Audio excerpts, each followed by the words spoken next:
আমি লেখাপড়া করেছি, আমার স্কুল জীবন গেছে আপনার বিপুলেশ্বর শাহ আহমদুল্লাহ উচ্চ বিদ্যালয়, এটা আমাদের বাড়ির পাশে, এটাও কিন্তু কুমিল্লা জেলায় পড়েছে।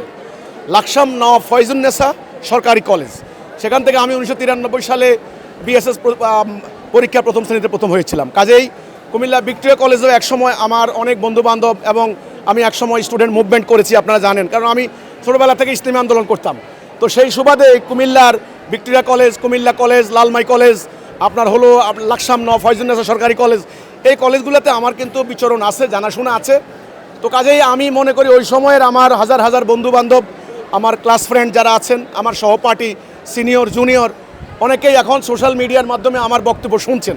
তারা আমাকে টেলিফোন করে ধন্যবাদ জানাচ্ছেন, তারা বলছেন তোমার বক্তব্য ঠিকই আছে, আমরা দোয়া করি তুমি সামনে যাও। তবে এই পথ কঠিন পথ, এখানে অনেক কষ্ট আছে, পরীক্ষা আছে, অনেক সমস্যা আছে। তো আমি বলেছি তোমরা আমার জন্য দোয়া করিও। আমি বাল্যকাল থেকে ইসলাম চেয়েছি, আমি কলেজ জীবন থেকে ইসলামী আন্দোলন করেছি। আমি আসলে কিন্তু মনে প্রাণে ইসলামের বিজয় চাই, আমি কোরআনের বিজয় চাই। আমি চাই আমরা মুসলমান, আমরা কোরআনের আইন মানব, আমরা মুসলমান জাতি এক জাতি, এই চেতনা আমি ধারণ করি, আমি লালন করি। কাজেই কুমিল্লায় আপনি বললেন আমার সহপাঠীরা অনেকে এখন আছেন, ভালো ভালো জায়গায় আছেন, বিভিন্ন জায়গায় তারা আমার সাথে অনেকে যোগাযোগ করছেন, তারা অ্যাপ্রিসিয়েট করছেন আমার এই ইনোভেশনকে, আমার এই উদ্যোগকে।